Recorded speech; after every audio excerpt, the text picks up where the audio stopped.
అది నువ్వు మాట్లాడు, నువ్వు మంచి మాట్లాడండి. సరే, ఇప్పుడు లేకుండా మాట్లాడు. మేము పడుతున్న ఇబ్బందులు ఒకటి కాదు, రెండు కాదు. సరే, కొంత మేరకు ఏంటంటే మాకు ప్రధానంగా ఉన్న సమస్య నీళ్లు, కరెంటు. ఈ రెండింటి నుంచి కూడా వసతుల మౌలిక వసతులు అంటే చాలా ఇబ్బందులు ఉన్నాయి రోడ్లు. కానీ కనీసం మేము బతకడం కోసం ఏంటంటే ముందు కరెంటు, నీళ్ళు ఇస్తే మేము ఇక్కడ జీవనం సాగిస్తాం. తర్వాత ఇంకోటి ఏంటంటే మాకు తలాపన ఉన్నటువంటి ఈ మిషన్ భగీరథ ట్యాంకర్ను కూడా కొద్దిగా దాన్ని దృష్టిలో పెట్టుకొని కొద్దిగా త్వరితగతిన ఏర్పాటు చేస్తే అది ఓపెన్ అయితే మాకు కూడా కొంచెం నీటి బాధ తప్పుతుంది. సరే, ఎక్కడి నుంచో ఇక్కడ బోర్లు గీలు లేవు కాబట్టి దాన్ని కూడా కొంచెం దృష్టి పెట్టుకొని సంబంధించిన అధికారులు కానీ తర్వాత ఈ జిల్లాలో ఉన్నటువంటి 3 మంత్రులు కూడా మేము వేడుకుంటా ఉన్నాం. అట్లనే ఈ పడవర పక్కన ఉన్నటువంటి ఈ బౌండరీని కూడా సర్వే చేయమని ఎన్నోసార్లు విన్నవించుకున్నాం కలెక్టర్ గారికి కూడా. అయినప్పటికీ కూడా ఇంతవరకు ఎలాంటిది దీని మీద స్పందన లేదు.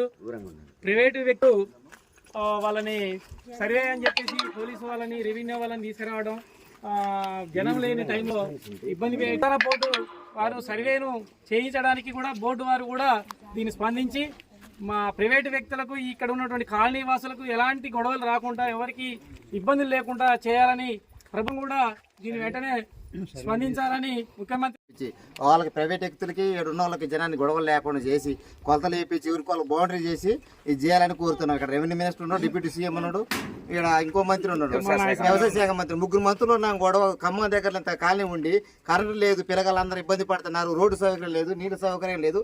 కనీసం మానవత్వంతో ఆలోచించి 3 మంత్రులు కూడా ఇకనన్నా కళ్ళు తెలిసి జనానికి కరెంటు వచ్చేటట్టుగా ఇబ్బంది పడకుండా చూడాలని కోరుతున్నాం. రెవెన్యూ మినిస్టర్ ఎంత పని అండి? రెవెన్యూ పిలిపించి 2 ఎకరాల 7 గుంటలు చేపిలేడా, సర్వే చేపించి మాకు బౌండరీ చేయలేడా? దగ్గరలో ఉన్నది. ఇంత ఇబ్బంది పడుకుంటే జనం ఉంటే ఒక మానవత్వంతో మనుషుల గుర్తించనే చేయాలి. హైవే పక్కన ఉండి పొద్దున్నెత్త ఇక్కడి నుంచే వాళ్ళు రావడం పోవడం జరుగుతుంది కలెక్టర్ ఆఫీస్కు. అయినా కూడా వాళ్ళు ఎలాంటి పరిస్థితి పట్టించుకునే పరిస్థితి ఏర్పడది. కాబట్టి ఇప్పటికైనా గత ప్రభుత్వం పట్టించుకోలేదు కాబట్టి వెంటనే చేయాలి. భూదాన కాలనీ వాసులకు హైకోర్టు ఉత్తర్వుల ప్రకారం మంచినీళ్ళ కరెంటు వెంటనే,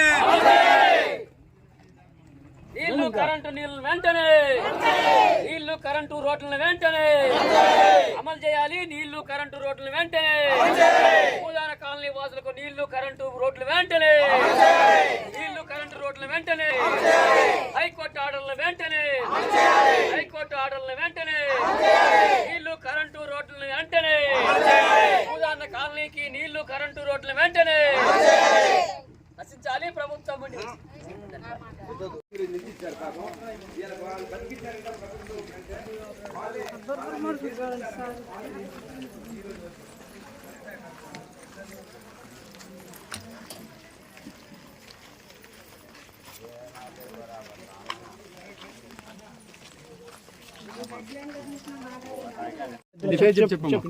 నా పేరు భాగ్యం అండి. ప్రభుత్వానికి నమస్కారం చెల్లిస్తుంది.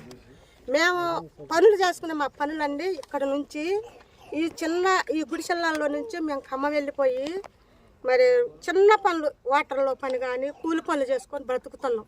మా పిల్లలు గవర్నమెంట్ స్కూల్కి పోతున్నారు. మా పిల్లలకు రాత్రి కరెంట్ లేకపోతే దోమలు గుట్టి నిద్ర లేక ఆ యొక్క పాఠశాలల్లో కళ్ళు తిరిగి మా పిల్లలు పడిపోతున్నారు. సార్, మీరు మమ్మల్ని ఒక్కసారి జ్ఞాపకాలు చేసుకొని మాకు మంచినీళ్ళు, కరెంటు, మా పిల్లలకు సహాయం చేయమని, దానం చేయమని ముఖ్యమంత్రి గారు కానీ పదాలు ఎక్కడుంటే మంత్రులకు కానీ మేము నమస్కారం సూత్రాలు చెల్లిస్తున్నాం.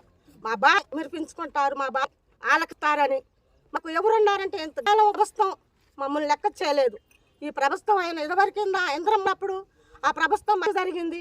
ఇప్పుడు ప్రభుత్వం వస్తే మాకు మంచిగా జరిగిద్ది, మాకు న్యాయం జరిగిద్ది, అమలు వచ్చి మాకు న్యాయం చేస్తారని మేము ఎంతో ఆశతో ఎదురు చూసినాం. మాకు మా ఆశ కాకుండా ఒక మంచినీళ్ళు మరి కట్టు మాకు ఇచ్చి బాధనని చెప్పండి.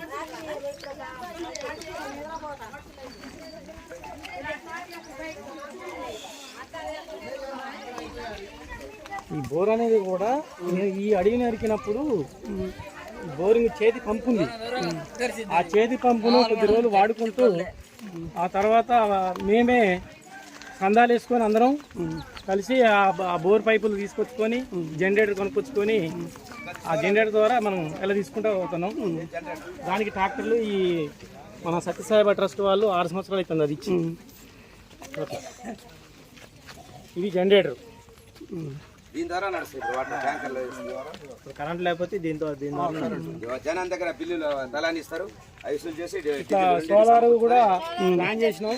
ఇక డబ్బులు లేని పరిస్థితులలో వాటి బ్యాటరీలు ఇవన్నీ తేవాలంటే ఇబ్బందికరమైన పరిస్థితులలో అది మధ్యలో ఆగిపోవడం జరిగింది.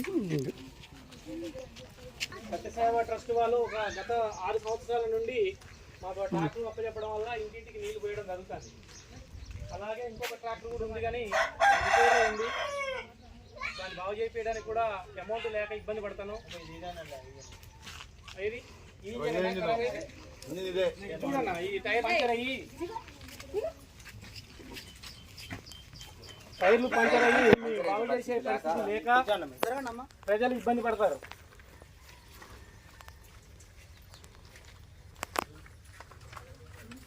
ఇక్కడ డ్రైవర్లుగా పనిచేసే వాళ్ళు రోజుకొకరు కూడా డ్రైవింగ్ చేసుకుంటూ కొంతకాలం ఎలదీసినాం. ఆ తర్వాత ఎవరి పనులు వాళ్ళు చేసుకోవాలి కాబట్టి వాళ్ళ కుటుంబాలు కూడా బతకాలి కాబట్టి ఇక రోజు వాళ్ళు చేయమంటే చేయలేరు కాబట్టి ఒక ఇద్దరు డ్రైవర్లని పెట్టుకొని వాళ్ళకు నెలకు 10,000 రూపాయల జీతం ఇచ్చి ఆ జీతభత్యాలు అనేది కూడా ఈ ప్రజల దగ్గర నుండే మేము ఇంటికింత వేసుకొని వాళ్ళకి ఇవ్వడం జరుగుతుంది. ఇలాంటి మరిన్ని తాజా వార్తల కోసం ARG న్యూస్ టీవీని సబ్స్క్రైబ్ చేయండి.